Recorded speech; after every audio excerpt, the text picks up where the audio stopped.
Karanlık bir kış gecesinde Kuzey Denizi'nin buzlu sularında bir Viking gemisi yanıyordu. Ama bu sıradan bir saldırı değildi. Gemideki savaşçılar kılıçlarını bile çekemeden boğazları kesilerek öldürülmüştü. Zırhları soyulmuş, kafatasları kırılmış, cesetleri denize atılmıştı. Hayatta kalan tek kişi titreyerek anlatıyordu. Onlar Viking değildi. Vikinglerden de acımasızdı. Gözlerinde cennetin veya cehennemin korkusu yoktu. Sadece kan ve ölüm vardı.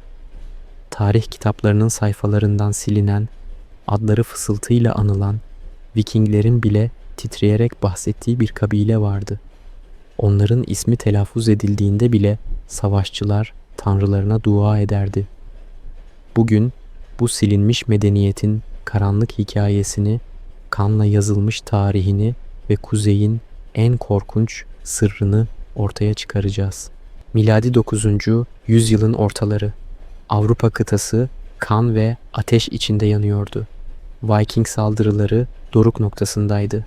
İskandinavya'dan gelen savaşçılar longshipleriyle kıyı kasabalarını bastırıyor, manastırları yağmalıyor, köyleri yakıp yıkıyorlardı. Lindisfarne'den Konstantinopolis'e, Dublin'den Sicilya'ya kadar her yer Viking korkusuyla titriyordu. Rahipler kiliselerde dua ediyordu. Tanrım, bizi Kuzeylilerin öfkesinden koru. Ama kuzeyde, Viking topraklarının derinliklerinde başka bir korku yaşıyordu. Viking sagalarında, eski İskandinavca runelerde, karanlık kış gecelerinde anlatılan hikayelerde geçen bir isim vardı. Skrælingjar, hayalet halk, gölgelerden gelenler, tarihin sildiği kabile. Onlar hakkında yazılanlar parça parça, dağınık ve çoğu zaman çelişkili. Çünkü onlarla karşılaşanların çoğu geri dönmemişti. Geri dönenler ise gördüklerini anlatmaya cesaret edemiyordu. Sadece gece karanlığında sarhoşluğun verdiği cesaretle fısıldıyorlardı. Onlar insan değildi, olamazdı. Bu hikaye bugün Norveç'in en kuzey bölgelerinde bulunan bir rune taşıyla başlıyor. Taş 1100 yıl önce dikilmiş, üzerindeki yazılar zamanla aşınmış ama hala okunabilir durumda. Yazıda şunlar yazıyor: Björn Demiryürek 12 gemisiyle kuzeye gitti. Sadece bir gemi döndü. İçinde deli bir adam vardı. Konuşamıyordu. Sadece çığlık atıyordu ve gözleri bir daha asla eskisi gibi olmadı. Bu rune taşı, yüzlerce benzerinden sadece biri. Kuzey Norveç, İzlanda'nın kuzey kıyıları ve Grönland'ın doğu sahillerinde benzer kayıtlar var. Hepsi aynı hikayeyi anlatıyor. Viking savaşçılarının kuzeye, bilinmeyene, yasaklı topraklara gitmesi ve ya hiç dönmemesi ya da delirmiş, travma geçirmiş halde geri gelmesi. Modern arkeologlar bu bölgelerde yapılan kazılarda şaşırtıcı bulgular elde etti. Toplu mezarlar, yüzlerce Viking savaşçısının gömüldüğü mezarlar. Ama bu mezarlar sıradan değildi. Cesetler düzensiz bir şekilde atılmıştı. Geleneksel Viking gömü ritüelleri uygulanmamıştı. Silahları yoktu. Zırhları soyulmuştu. Ve en korkutucu detay, kafataslarının çoğunda acımasız darbeler, kırıklar ve bazılarında ise kafatasının içinin boşaltıldığını gösteren izler vardı. Vikinglerden bahsederken onların ne kadar vahşi, ne kadar korku verici olduğunu biliriz. Berserkerler, Björn Ironside, Ragnar Lodbrok, Ivar the Boneless, bu isimler tarihe korkunun simgesi olarak yazıldı. Bu adamlar savaş meydanında ölümü göze alır, acıyı umursamaz, düşmanlarını parçalardı. Peki böyle bir toplum, böyle savaşçılar neyin korkusunu yaşardı? Cevap basit ama rahatsız edici. Kendilerinden daha vahşi, daha acımasız, daha karanlık bir güçten. Skrælingjar. İzlanda sagalarında, özellikle Grenlandinga saga ve Eiríks Saga Rauda'da bu isimden bahsedilir ama detaylar kasıtlı olarak belirsiz bırakılmış, sanki anlatıcılar onları tam olarak tanımlamaktan, detay vermekten korkuyormuş gibi. Bir pasajda şöyle yazıyor: Onlar küçük ve çeviktiler. Gözleri yabani hayvanlar gibiydi. Konuşmaları anlaşılmıyordu. Silahları ilkeldi ama etkili. ve onlarla savaşmak ölümle dans etmekti. Tarihin kayıtlarına göre Vikinglerle bu gizemli kabile arasındaki ilk büyük çatışma yaklaşık 880 yılında gerçekleşti. Viking kaşif Erik Thorvaldsson, kızıl saçlarından dolayı Erik the Red olarak bilinen bu savaşçı, Grönland'ın batı kıyılarına yerleşmişti.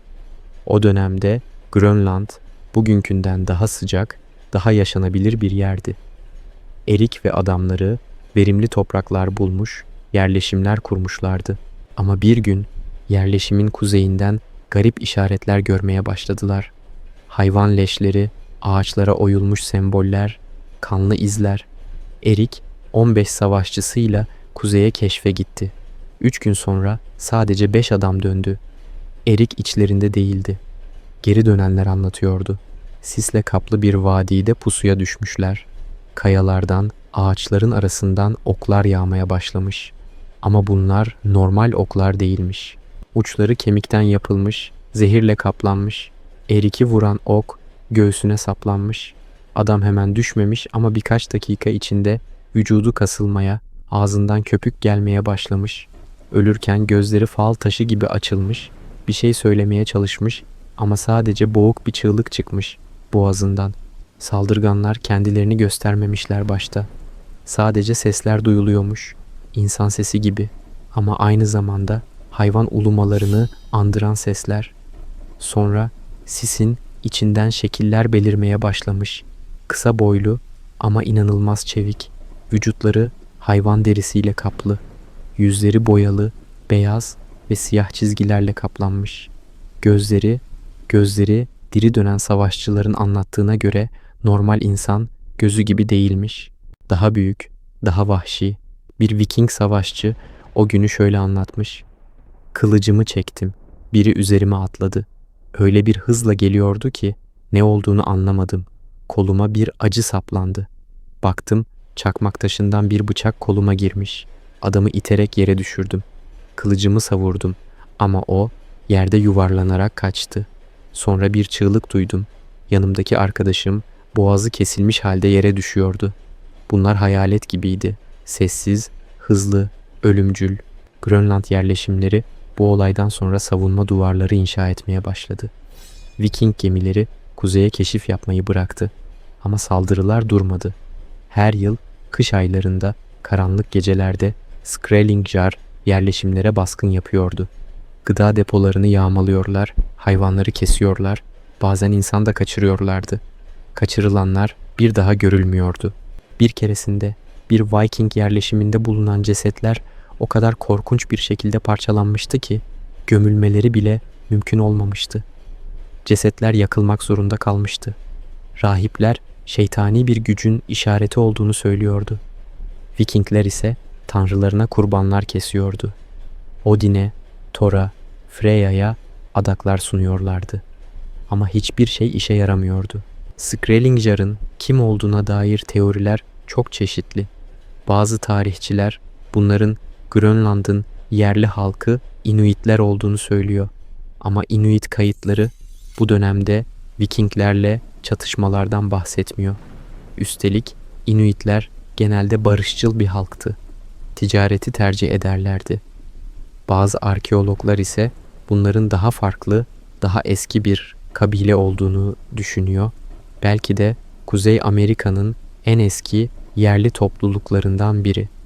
Paleo Eskimo kültürüne ait Dorset halkı.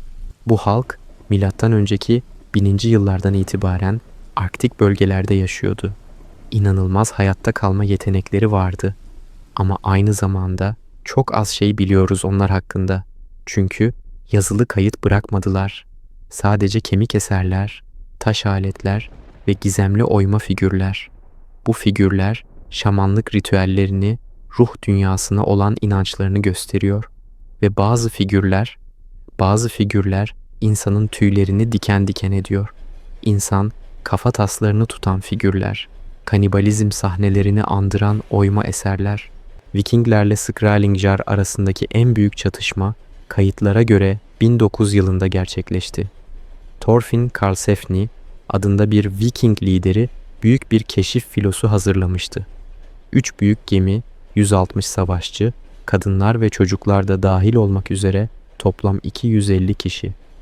Amaç, Kuzey Amerika kıyılarında yeni yerleşimler kurmak, ticaret yolları açmaktı. Vinland'a, bugünkü Kanada'nın Newfoundland bölgesine ulaştılar. İlk başta her şey yolunda gibiydi. Verimli topraklar, bol balık, odun kaynakları, ama birkaç hafta sonra yerleşimin yakınlarında garip şeyler olmaya başladı. Ağaçlara oyulmuş semboller, gece vakti duyulan sesler, hayvanların paniğe kapılması. Thorfinn adamlarına tetikte olmalarını emretti. Savunma hendekleri kazdılar, dikenli teller kurdular. Bir sabah şafak vaktinde saldırı başladı. Yüzlercesi, belki daha fazlası, sisin içinden çığlıklar atarak geldiler. Oklar havayı doldurdu. Viking savaşçıları kalkanlarını kaldırdı ama oklar o kadar hızlı ve yoğundu ki bazıları kalkanları delip geçti. Ardından yakın dövüş başladı. Vikingler kılıçlarıyla, baltalarıyla savunma yaptılar ama Skrælingjar farklı bir taktikle savaşıyordu. Grup halinde koordineli bir şekilde hareket ediyorlardı. Bir Viking savaşçı düşman öldürürken arkasından ikisi daha geliyor, bacaklarını kesiyor, yere düşürüyordu. Sonra sürü halinde üzerine çullanıp parçalıyorlardı. Thorfinn'in karısı Gudrid çadırında saklanıyordu. Ama çadırın duvarı yırtıldı. Bir yüz göründü. Beyaz ve siyah boyalarla kaplanmış. Gözleri vahşi. Gudrid çığlık attı. O anda bir Viking savaşçı gelip saldırganı öldürdü. Ama savaşçı da hemen ardından bir okla göğsünden vuruldu. Savaş saatlerce sürdü. Vikinglerden 37 kişi öldü. Yaralananlar daha fazlaydı. Skrælingjar tarafından ise hiçbir ceset bırakılmadı. Ölülerini ya kaçırarak götürdüler ya da ölü yoktu. Bu da Vikingleri daha çok korkuttu. Çünkü bir düşmanın ölülerini görmemek, o düşmanın ölümsüz olduğu hissini yaratıyordu. Thorfinn ertesi gün toplantı yaptı. Adamlarına şunu söyledi: "Bu topraklar lanetli, burada kalamayız, geri dönüyoruz." Ve döndüler. Vinland yerleşimi terk edildi. Vikinglerle Kuzey Amerika arasındaki temas yüzyıllar boyunca kesildi. Skrælingjar kazanmıştı. Ama bu sadece başlangıçtı. Çünkü Skrælingjar'ın Vikinglerle savaşları tek yönlü değildi. Vikinglerden intikam almak, onları topraklarından kovmak yetmiyordu. Onlar daha fazlasını istiyordu. Viking kayıtlarında garip kaçırma olaylarından bahsediliyor. Özellikle genç savaşçılar ve çocuklar kaçırılıyordu. Bir Viking yerleşiminde bir gece baskınında 12 çocuk kaybolmuştu. Aradan aylar geçti. Bir gün yerleşimin yakınındaki ormanda bir çocuk bulundu. Yaşıyordu ama değişmişti. Konuşmuyordu. Kendi anne babasını tanımıyordu. Vücudunda garip dövmeler vardı. Davranışları yabani bir hayvanı andırıyordu. Yerleşim halkı korktu. Rahip çocuğun şeytana satıldığını söyledi. Çocuk ailesi tarafından bakılmaya çalışıldı ama birkaç hafta sonra bir gece kaçtı. Ormana doğru koştu ve bir daha görülmedi. Bu tür olaylar Skrælingjar'ın sadece savaşçı bir kabile olmadığını gösteriyordu. Onların kendine özgü bir kültürü, bir dünya görüşü vardı. Ve bu dünya görüşü Vikinglerinki kadar karanlık, belki daha da karanlıktı. İzlanda sagalarında geçen bir hikayede bir Viking savaşçısının Skrælingjar kampına gizlice girdiği anlatılır. Gördüğü manzara onu hayatının sonuna kadar takip etti. Kampta insan kafatasları dizilmişti. Kemikler ritüelistik şekillerde yerleştirilmişti. Ortada büyük bir ateş yanıyordu. Ateşin etrafında yüzleri boyalı şamanlar dans ediyordu ve ateşin üzerinde bir şey pişiriliyordu. Savaşçı yakından bakmaya cesaret edemedi ama koku yanan etten geliyordu ve bu et hayvan eti gibi değildi. Vikinglerin Skrælingjar hakkında anlattıkları hikayeler nesiller boyunca aktarıldı. Ama zamanla bu hikayeler efsaneye dönüştü. Gerçekle kurgu iç içe geçti. Çünkü Vikinglerden sonra kimse bu gizemli kabilenin izini sürmedi. Yüzyıllar geçti, Grönland yerleşimleri yavaş yavaş terk edildi.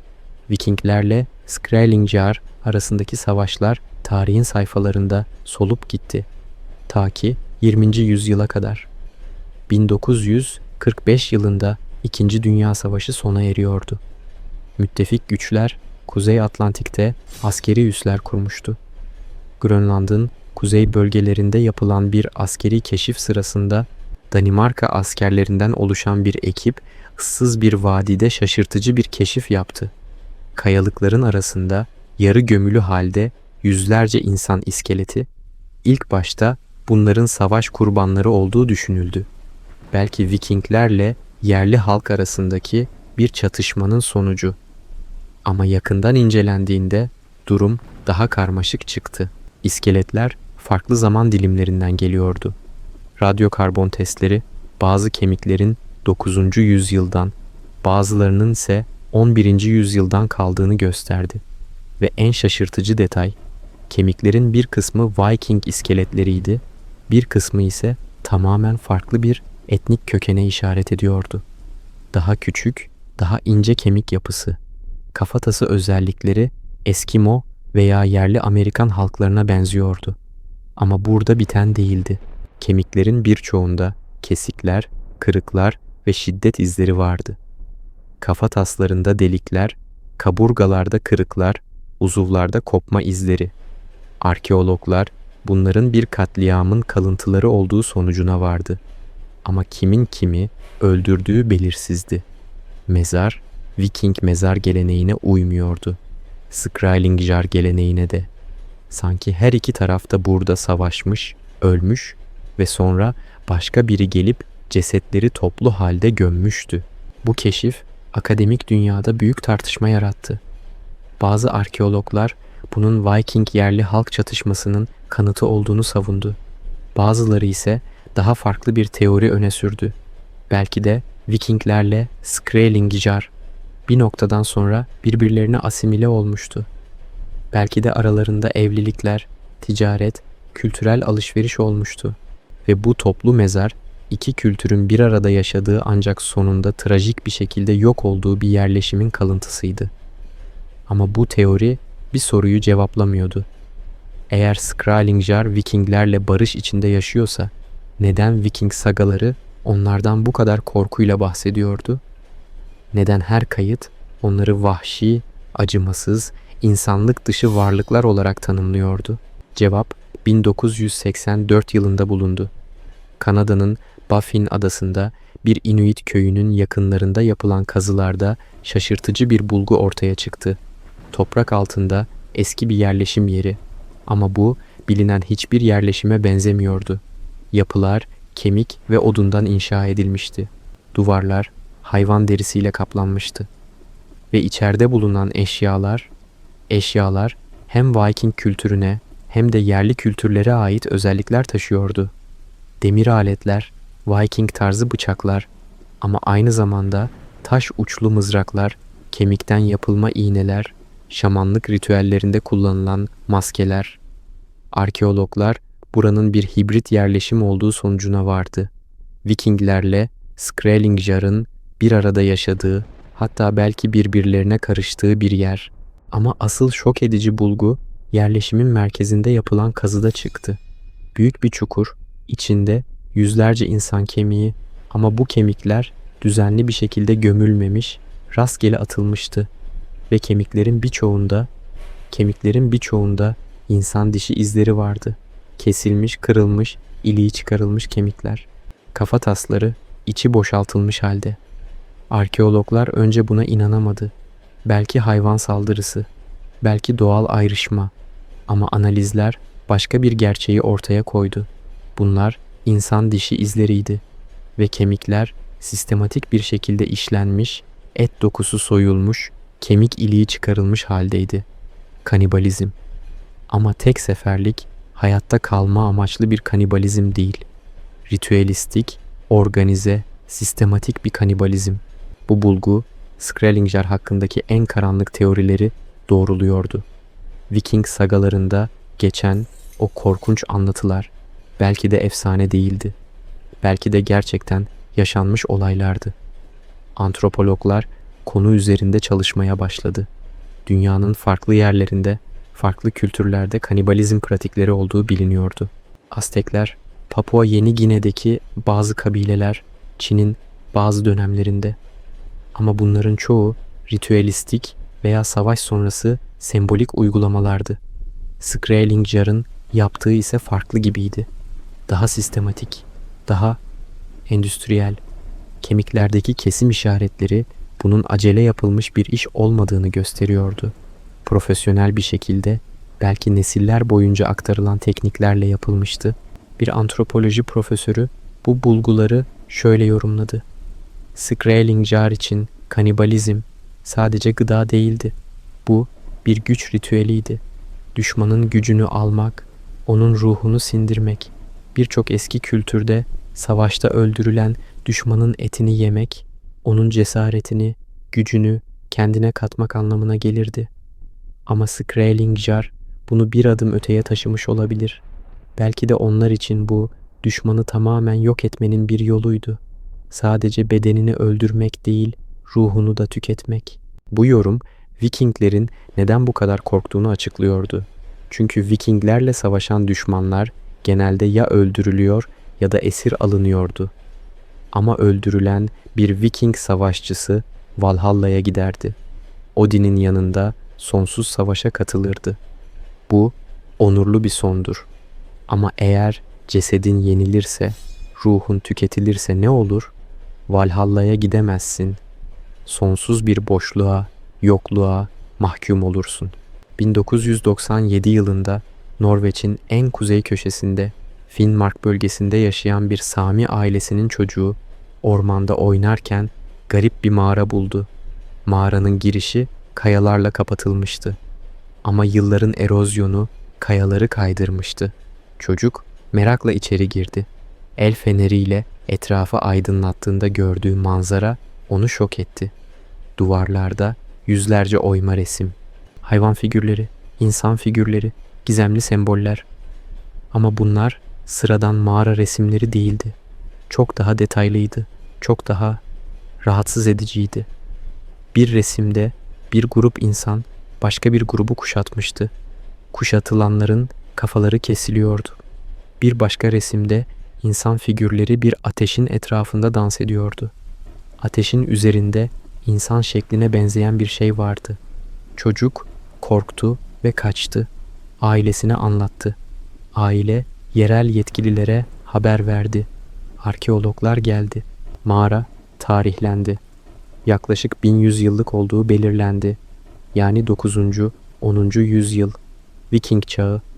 Oyma resimlerin analizi bunların Skrælingjar'a ait olabileceğini gösterdi. Çizim tarzı, semboller, figürlerin anatomisi Dorset kültürüne benziyordu. Ama en önemli bulgu mağaranın derinliklerinde yapıldı. Bir oda, içinde taş bir platform, platformun üzerinde insan kemikleri ama sadece kafatasları. 12 kafatası bir çember şeklinde dizilmişti. Ortalarında daha büyük bir kafatası. Analiz edildiğinde bu kafatasının Viking'e ait olduğu ortaya çıktı. Diğer kafatasları ise yerli halka aitti.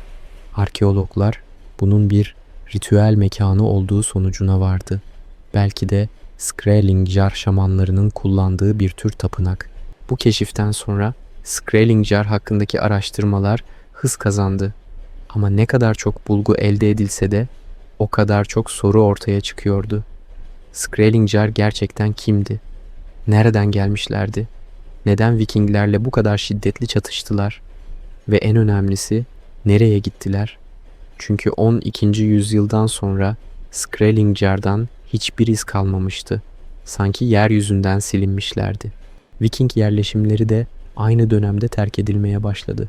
Grönland'daki son Viking yerleşimi 15. yüzyılda kayboldu. Arkeologlar bu yerleşimlerin neden terk edildiğini tam olarak bilmiyor. İklim değişikliği, hastalık, ekonomik zorluklar gibi teoriler var. Ama bazı araştırmacılar başka bir ihtimal öne sürüyor. Belki de Skrælingjar, Vikingleri tamamen yok etmeyi başardı. Belki de son Viking yerleşimleri sessiz bir soykırıma maruz kaldı. Bu teoriyi destekleyen kanıtlar var. Grönland'daki bazı Viking mezarlıklarında 14. ve 15. yüzyıla ait toplu mezarlar bulundu. İçlerinde düzensiz bir şekilde gömülmüş cesetler, açlık izleri, hastalık belirtileri ama aynı zamanda şiddet izleri de, kafataslarında kırıklar, kemiklerde kesik izleri, bir mezarda bulunan bir Viking kadının iskeleti özellikle dikkat çekiciydi. Kafatası arkadan bir darbeyle parçalanmıştı. Kolları ve bacakları kırılmıştı. Vücudu ölmeden önce işkence görmüş gibi görünüyordu. Radyokarbon testleri ölümünün 14. yüzyılın sonlarında gerçekleştiğini gösterdi. Bu dönem Grönland Viking yerleşimlerinin son yıllarına denk geliyordu. Bazı tarihçiler Skrælingjar'ın Vikingleri yok ettikten sonra kendi içlerinde çatışmalara girdiğini düşünüyor. Belki de farklı Skrælingjar grupları arasında savaşlar çıktı. Belki de iklim değişikliği onları da etkiledi. Arktik bölgeler 14. yüzyılda soğumaya başladı. Küçük buzul çağı denilen dönem başladı. Grönland önceki yüzyıllardan çok daha soğuk hale geldi. Buzullar ilerledi. Avlanma alanları daraldı. Gıda kaynakları azaldı. Belki de Skrælingjar bu değişen koşullara adapte olamadı. Belki de göç ettiler. Belki de yok oldular. Tam olarak ne olduğunu bilmiyoruz. Çünkü Skrælingjar'dan geriye kalan sadece kemikler, mağara resimleri ve Viking sagalarındaki korku dolu anlatılar. Ama hikaye burada bitmiyor. 21. yüzyılda DNA teknolojisi gelişti. Arkeologlar eski kemiklerden DNA örnekleri çıkartıp analiz edebilir hale geldi ve bazı şaşırtıcı sonuçlar elde edildi. Grönland'da ve Kanada'nın kuzeyinde bulunan Skrælingjar'a ait olduğu düşünülen kemiklerin DNA'sı çıkarıldı. Analiz edildiğinde bu DNA'nın modern Inuit halkıyla çok az benzerlik taşıdığı ortaya çıktı. Bunun yerine çok daha eski bir genetik, hatta Paleo-Eskimo Dorset kültürüne ait. Ama Dorset halkı miladi 1. bin yılın ortalarında yok olmuş olmalıydı. Yeni gelen Thule halkı, yani modern Inuitlerin ataları, onların yerini almıştı. Peki Skrælingjar, Dorset halkının son kalıntıları mıydı? Yok olmaya mahkum bir halkın son, umutsuz savaşçıları mı? Bazı genetik antropologlar daha ilginç bir teori öne sürüyor. Belki de Skrælingjar hem Dorset hem de Viking genetiğini taşıyordu. Yani melezdi. Viking yerli karışımı. DNA analizlerinde bazı kemiklerde hem İskandinavya hem de yerli Amerikan genetik belirteçleri bulundu. Bu, Vikinglerle Skrælingjar'ın sadece düşman olmadığını, aynı zamanda birbirleriyle etkileşime girdiğini gösteriyordu. Belki de bazı Vikinglerle Skrælingjar kadınları evlendi. Belki de esir alınan Vikinglerle Skrælingjar aileleri birleşti ve zamanla hibrit bir topluluk oluştu. Bu topluluk hem Viking vahşetini hem de Skrælingjar hayatta kalma becerilerini miras almıştı. İşte gerçek korkunçluk buydu. İki dünyanın en karanlık yönlerini birleştiren bir halk. Bu teori bazı Viking kayıtlarını da açıklıyordu. Örneğin bir sagada geçen garip bir anlatım. Kuzeyde kızıl saçlı ama yabani gözlü insanlar gördük. Dilimizi konuşuyorlardı ama bizi düşman olarak gördüler. Sanki bizden gelmişlerdi ama artık bizden değillerdi. Bu Viking, Skrælingjar, melezi bireylere işaret ediyor olabilir. Belki de bazı Vikinglerle Skrælingjar kadınlarından doğan çocuklar Skrælingjar kültürü içinde büyüdü. Viking genlerini taşıdılar ama Viking kimliğini reddettiler. Hatta belki de Vikinglere karşı en acımasız olanlar bu melez bireylerdi. Çünkü onlar hem intikam hem de kimlik çatışması yaşıyorlardı. 2012 yılında Kanada hükümeti Arktik bölgelerde kapsamlı bir arkeolojik araştırma başlattı. Amaç, iklim değişikliğinin buzulları eritmesiyle ortaya çıkan yeni alanları incelemekti. Buzullar eriyince yüzyıllar boyunca buzun altında kalmış arkeolojik sitler gün yüzüne çıkıyordu. Bir ekip Ellesmere Adası'nın kuzeyinde buzulların çekilmesiyle ortaya çıkan bir vadide çalışıyordu. Ve bir gün beklenmedik bir keşif yaptılar. Buzun altından mükemmel bir şekilde korunmuş bir ceset çıktı. Mumyalanmış değildi. Donmuş haldeydi. Soğuk ve kuru iklim cesedi 1000 yıl boyunca korumuştu. Ceset bir erkeğe aitti. Kısa boylu, yaklaşık 1 metre 60 santim. Geniş omuzları, güçlü kolları vardı. Yüzü tuhaf bir şekilde boyanmıştı. Siyah ve beyaz çizgiler. Giysileri hayvan derisinden yapılmıştı. Ve en şaşırtıcı detay, boynunda bir kolye. Kolye insan dişlerinden yapılmıştı. Ceset laboratuvara götürüldü. DNA analizi yapıldı. Sonuçlar şok ediciydi. Bu adam hem Dorset hem de İskandinavya genetiğini taşıyordu. Yani bir melezdi. Radyokarbon testleri ölüm tarihini 11. yüzyılın ortaları olarak belirledi. Tam da Vikinglerle Skrælingjar'ın en şiddetli çatışmalarının yaşandığı dönem. Cesedin mide içeriği analiz edildi.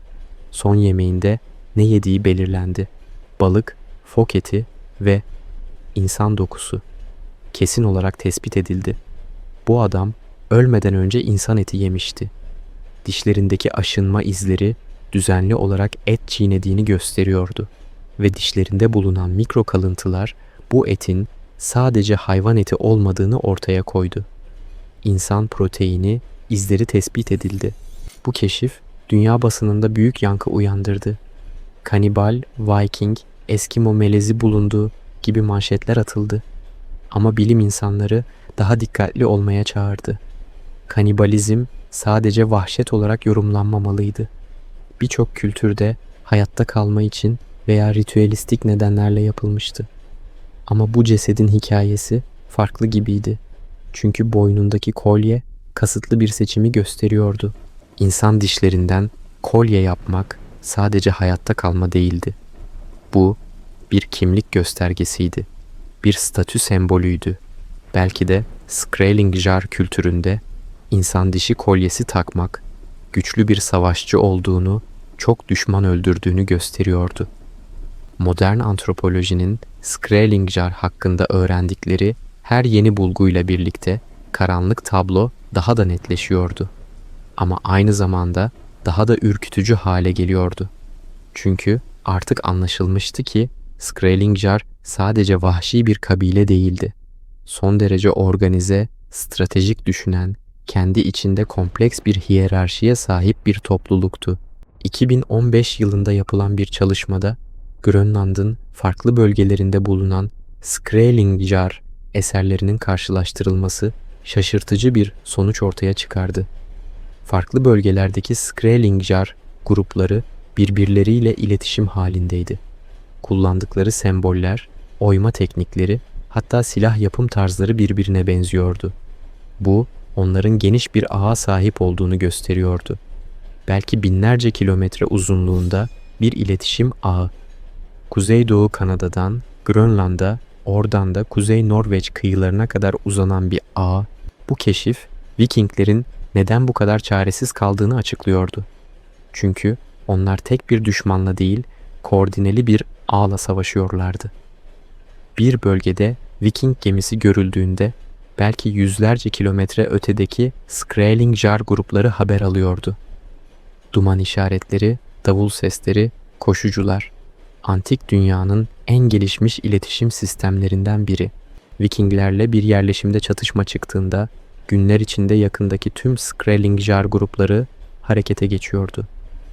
Viking saldırılarına karşı koordineli savunma, hatta karşı saldırılar organize ediliyordu. Vikinglerle gemi yerleşim savaşırken Skrælingjar bölgesel bir strateji izliyordu. Bu, binlerce yıllık hayatta kalma mücadelesinden gelen bir bilgelikti. Çünkü Arktik'te hayatta kalmak sadece güçlü olmayı değil, akıllı ve organize olmayı gerektiriyordu. Skrælingjar'ın sosyal yapısı hakkında elimizde çok az bilgi var. Ama arkeolojik bulgular bazı ipuçları veriyor. Bulanan kemiklerin analizi topluluklarında yaş, cinsiyet ve statü bazlı bir hiyerarşi olduğunu gösteriyor. Bazı mezarlarda zengin eşyalar, özel olarak işlenmiş silahlar, değerli taşlar bulunuyor. Bu, o kişinin yüksek statüde olduğunu gösteriyor. Bazı mezarlarda ise sadece kemikler var. Hiçbir eşya yok. Bu da toplumda sınıf farklılıkları olduğunu işaret ediyor. Ama en ilginç bulgu kadın mezarlarında. Bazı kadın mezarlarında savaş aletleri bulunuyor. Mızraklar, bıçaklar, hatta zırh parçaları. Bu Skrælingjar kadınlarının da savaşçı olduğunu gösteriyor. Viking toplumunda da Shield Maiden yani kalkan bakire denilen kadın savaşçılar vardı. Ama Skrælingjar'da bu daha yaygın görünüyor. Bir arkeolojik bulgu bu konuda özellikle dikkat çekici. Baffin adasında bulunan bir kadın iskeleti yaklaşık 35 yaşlarında ölmüş. Kafatasında iyileşmiş kırık izleri var. Yani daha önce başına ağır bir darbe almış ama hayatta kalmış. Sol kolunda büyük bir kesik izi var. Bu da iyileşmiş. Ama asıl ilginç olan karnında bulunan kemik parçası. Bu kemik bebeğe ait. Yani kadın hamileyken ölmüş ama ölüm sebebi doğum komplikasyonu değil. Göğsünde bir mızrak yarası var. Kadın hamileyken savaşırken öldürülmüş. Bunun anlamı şu: Skrælingjar kadınları hamile olsalar bile savaştan geri kalmıyordu. Ya da belki de saldırı o kadar ani ve şiddetliydi ki hamile kadınlar bile savaşmak zorunda kalmıştı. Skrælingjar'ın savaş taktikleri Viking kayıtlarında sık sık geçiyor. Ama detaylar genelde belirsiz. Çünkü Vikinglerle hayatta kalanlar tam olarak ne olduğunu anlatamıyordu. Ya çok hızlı gelişmişti her şey ya da o kadar travmatikti ki anlatmak istemiyorlardı. Ama parça parça bilgilerden bir tablo çıkarabiliriz. Skrælingjar gece baskınları yapıyordu. Karanlıktan faydalanıyordu. Vikinglerle çoğu zaman gündüz savaştı. Açık alanda, yüz yüze. Çünkü onlar için savaş aynı zamanda bir onur meselesiydi. Ama Skrælingjar için savaş hayatta kalmaydı. Onur değil, sonuç önemliydi. Bu yüzden her türlü taktiği kullanıyorlardı. Tuzaklar, pusu, zehirli oklar, yakıcı maddeler. Bir Viking kaydında şöyle yazıyor: Geceleyin kampa saldırdılar. Ateşler söndürülmüştü. Karanlıkta nereye baktığımızı bilmiyorduk. Oklar her yönden geliyordu. Arkadaşlarımın çığlıklarını duyuyordum ama göremiyordum. Sonra ateş, çadırlar yanmaya başladı. Dışarı koştuk ama dışarıda onlar bekliyordu. Skrælingjar'ın kullandığı silahlar Viking silahlarından çok farklıydı. Vikinglerle demir kılıçlar, baltalar, mızraklar kullanıyordu. Ağır ama etkili silahlar. Skrælingjar'ın ise demiri yoktu. Taş, kemik, odun kullanıyorlardı. Ama bu onları daha az ölümcül yapmıyordu. Taş, uçlu bir ok, demir okla aynı ölümcüllükteydi. Hatta bazen daha kötü. Çünkü taş ok vücuda girdiğinde parçalanıyordu. Çıkartılması çok zordu. Enfeksiyon riski yüksekti. Kemik bıçaklar ise keskin ve hafifti. Sessizce yaklaşıp hızlıca vurmak için idealdi. Bir Viking savaşçısının günlüğünde şöyle bir kayıt var: Arkadaşım yanımda yürüyordu. Bir anda sendeledi. Döndüm baktım. Boynundan kan fışkırıyordu. Bir şey saplanmıştı. Kemikten bir bıçak. Ama kimse görmemişti saldırganı. Sanki hayaletten saldırmıştı. Skrælingjar'ın zehir kullandığına dair güçlü kanıtlar var. Bazı ok uçlarında bitki bazlı toksin kalıntıları bulundu. Arktik bölgelerde zehirli bitki sayısı az. Ama Skrælingjar deniz canlılarından da zehir elde ediyordu. Bazı fok türlerinin karaciğeri toksikti. Bazı balıkların iç organları zehirliydi. Skrælingjar şamanları bu zehirleri nasıl elde edeceğini, nasıl saklayacağını, nasıl uygulayacağını biliyordu. Viking kayıtlarında zehirlenme vakalarından bahsediliyor. Küçük bir kesik aldı, önemsemedi. Ama birkaç saat sonra ateşi yükseldi. Sonra kusmaya başladı. Gözleri sarardı. 3 gün sonra öldü. Acı içinde, delirmiş halde. Bu, zehirli silah kullanımının açık göstergesiydi. Ama Skrælingjar'ın en etkili silahları değildi. Psikolojik savaştı. Korku yaymak, düşmanı moralini bozmak. Vikinglerle kendi psikolojik savaş taktikleri vardı. Berserkerler, savaş çığlıkları, düşman kafalarını mızraklara geçirmek.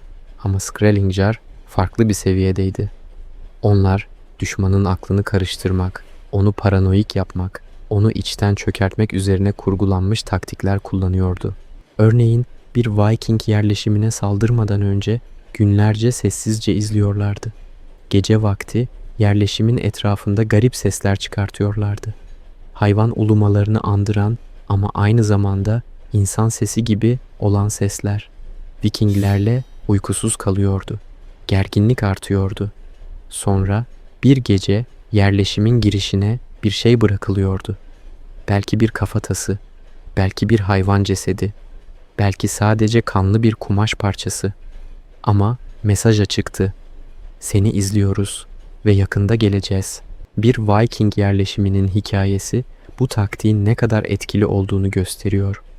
Grönland'ın batı kıyısında küçük bir yerleşim. 30 kişi, 10 savaşçı, geri kalanı kadın ve çocuk. Kış yaklaşıyordu. Hava soğumuştu. Bir sabah yerleşimin köpekleri çılgınca havlamaya başladı. Dışarı çıktıklarında yerleşimin kapısının önünde bir manzarayla karşılaştılar. Kar üzerine kan ile bir sembol çizilmişti. Spiral şeklinde bir sembol. Ortasında bir kafatası. İnsan kafatası.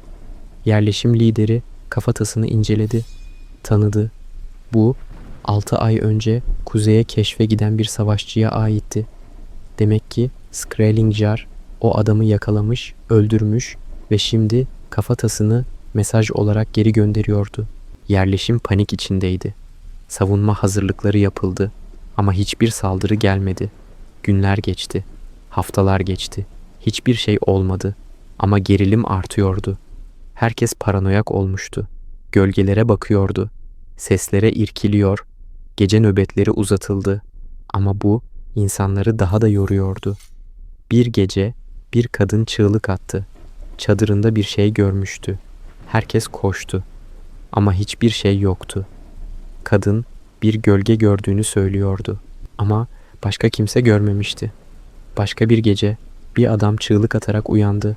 Rüyasında Skrælingjar görmüştü. Boğazı kesiliyormuş. Yerleşim yavaş yavaş içten çöküyordu. Ve bir gece gerçekten saldırı geldi. Ama bu sefer yerleşim hazırlıklı değildi. Çünkü artık herkes o kadar yorgundu, o kadar paranoyaktı ki gerçek saldırıyı fark etmediler. Sabah olduğunda yerleşimin yarısı ölmüştü. Geri kalanlar kaçtı. Yerleşim terk edildi. Bu tür psikolojik taktikler Skrælingjar'ın ne kadar sofistike bir savaş anlayışına sahip olduğunu gösteriyor. Onlar sadece güçle değil, akılla savaşıyordu. Ve belki de bu yüzden Vikinglerle onlardan bu kadar korkuyordu. Çünkü Vikinglerle bir düşmanı yüz yüze yenebilirdi. Ama görünmeyen, her yerde olan, aklını karıştıran bir düşmanı yenemezdi. Skrælingjar gölgelerden savaşıyordu. Ve gölgelerle savaşamazsın. Sadece korkarık, çekilir, kaçarırsın. Skrælingjar'ın dini inançları hakkında çok az şey biliyoruz. Ama buldukları eserlerden onların animist bir inanca sahip olduğunu anlayabiliyoruz. Yani doğanın her unsurunun bir ruhu olduğuna inanıyorlardı. Hayvanlar, bitkiler, kayalar, rüzgar, su, hepsi canlıydı. Hepsinin bir ruhu vardı. Ve bu ruhlarla iletişim kurmak, onları memnun etmek, onlardan güç almak mümkündü. Skrælingjar şamanları bu iletişimi sağlayan kişilerdi. Onlar ruh dünyasına yolculuk edebilir, hayvan ruhlarını çağırabilir, gelecek görebilirdi. En azından topluluğun inancı buydu. Şamanlar toplumda çok yüksek bir statüye sahipti. Bazen liderlerin bile üzerinde bir güçleri vardı. Çünkü onlar görünmeyenle konuşabiliyordu. Bulanan maskelerde şamanların kullandığı ritüel objelerini görüyoruz. Hayvan kafataslarından yapılmış maskeler, ayı, fok, kurt kafaları, insan kafataslarından yapılmış kaseler, kemikten yapılmış flütler, Bu objeler ritüellerde kullanılıyordu. Bir arkeolojik buluntu bu ritüellerin ne kadar karanlık olabileceğini gösteriyor. Grönland'da bulunan bir mağarada duvara oyulmuş bir sahne var. Kalanı bir sonraki videomuzda görüşmek üzere.